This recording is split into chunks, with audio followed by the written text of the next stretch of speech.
Please stop pushing. I can't take this anymore. The concert venue is packed tight. A man behind me keeps pressing into my backside. I'm wearing a mini skirt today with a thong underneath, and it only makes the situation worse. He lifts my skirt and presses himself against my hips.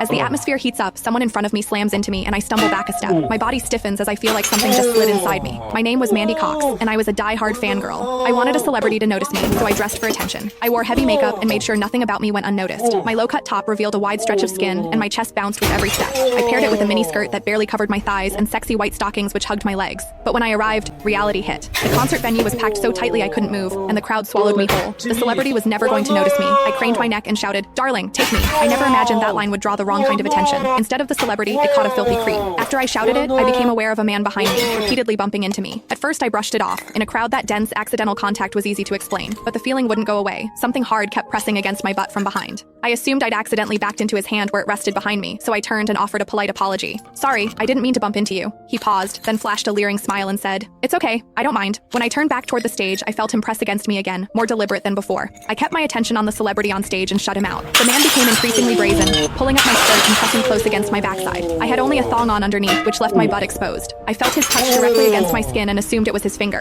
Only then did I realize something was wrong. The pressure was warm and solid in a way a finger could never be. My mind lurched as the truth hit me. In the 20 years of my life, this was the first time a man had ever molested me. Fear surged through me, sharp and overwhelming, and my body reacted with an instinct to flee. But there was no way to move. The concert floor was packed wall to wall, leaving me stuck where I stood. I drew myself tight, bracing as if tension alone could keep the fear out. As I did, my hips closed around the man's so-called finger, trapping it between my cheeks. An unfamiliar sensation followed, and warmth rose to my face. What confused me was that I didn't recoil from it. There was a muted comfort to it, and against my will, it sparked a faint sense of expectation. The man behind me seemed to take it as a signal. He moved in closer, repeating the motion until the intrusion was unmistakable. I had lived a sheltered life as a college student, and now I was being toyed with by a stranger while surrounded by people. Shame surged within me without warning. I felt the urge to sob, but my throat closed, and my voice deserted me. Worse still, the pressure forced my palm inward and sent a restless, prickling discomfort through my body that wouldn't fade. A quiet, involuntary sound escaped me, and the embarrassment followed instantly. I gathered myself and strained to suppress it, holding it down until my throat tightened. The blaring music and the screams around me drowned everything out. With every eye fixed on the stage, no one was aware of what was happening to me.